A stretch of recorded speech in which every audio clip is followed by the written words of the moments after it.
6 coming up on 6:05. Top stories here on WBT, and tonight we start with chaos at the Capitol. This has been a day like no other in Washington as protesters stormed the House and Senate.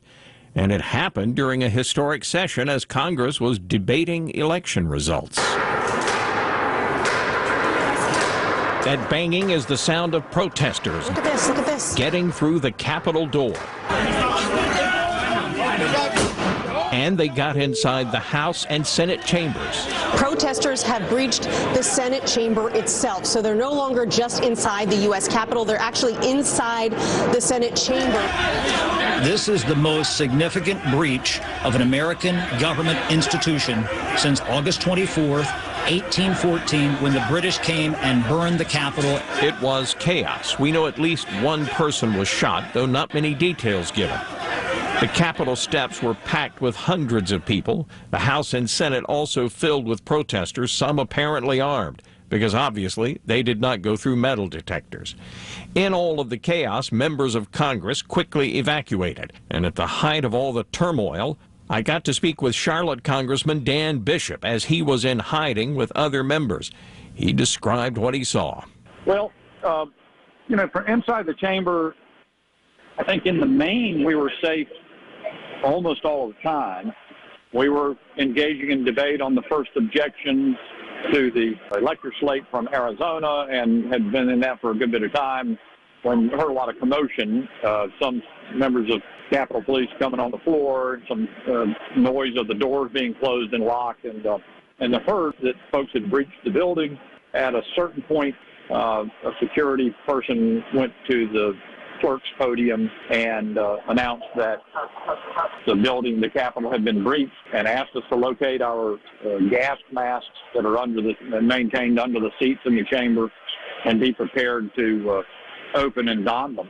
And then there were a couple of loud bangs that I thought were, at the moment, were somebody pounding on the outside of one of the doors, maybe with something. But I will say, and then they had us evacuate through the Speaker's lobby, and we're now in a safe location.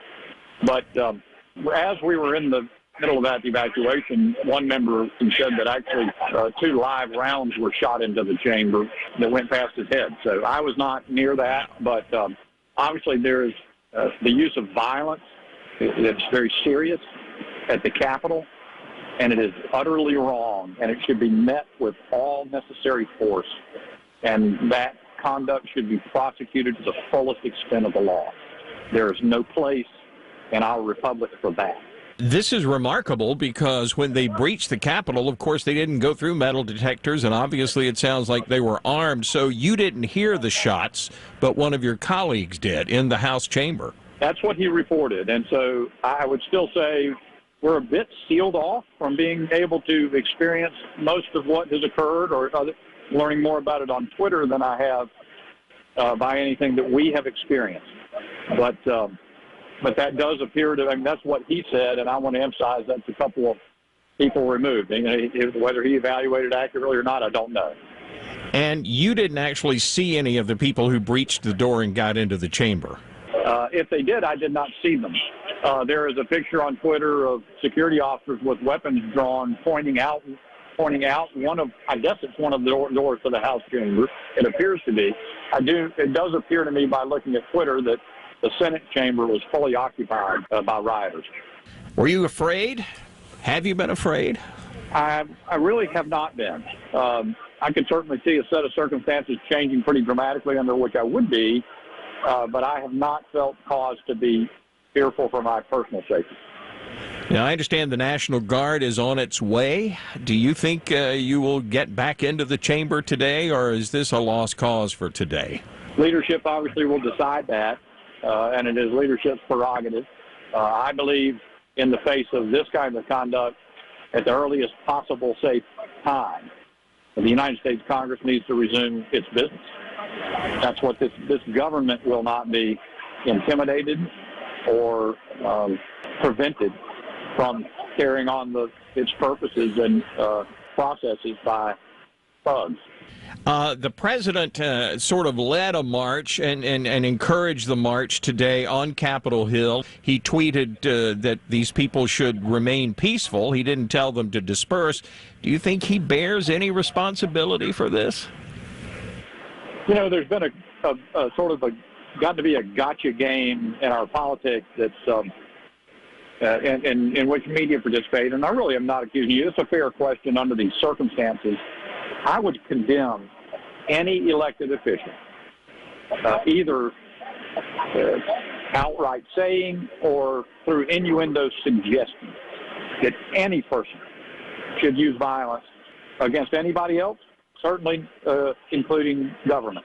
But I do think it's important also to say you cannot allow ourselves to be intimidated from addressing the issues that are before us, difficult as though they may be, and speaking up for the people that we represent for fear that someone will do the wrong thing and use violence.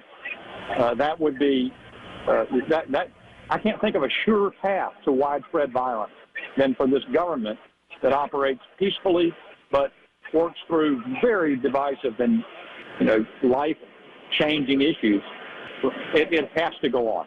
Some members, some politicians use the specter of that as a tool of intimidation, and that's wrong too. So in other words, to be clear, you don't think the president is responsible for encouraging this? I haven't heard what you described the president as having said. I haven't heard his words. I'd have to evaluate them before I knew. I certainly am not endorsing that idea. Excuse me, Mark. I'm probably going to need to cut this short. We're trying to make an announcement. I'll get back with you. And that is how our conversation ended with Congressman Dan Bishop from his hiding place somewhere in the Capitol. He texted me after that and said all interviews have been stopped for now because one member of Congress in a network interview revealed where they are hiding. And so now the members of Congress are basically being told to keep their mouths shut. A few minutes ago, I texted the congressman. I said, "Are you still in lockdown and hiding?" He said, "Yes." I asked, "Do you think you'll have to spend the night there?" He said, "No, I think we're close to being set free." So that's Congressman Dan Bishop. A remarkable day. Protesters stormed the Capitol. There was gunfire, as he mentioned. We know one woman in the Capitol was shot. We think she was a protester. Don't know a lot about that other than we believe she was one of the protesters who was shot and killed. Now, this invasion of the Capitol began after President Trump addressed thousands of his supporters today, telling them to march on the Capitol, and they did. Now, late this afternoon, the president put out this video. This was a fraudulent election, but we can't play into the hands of these people. We have to have peace.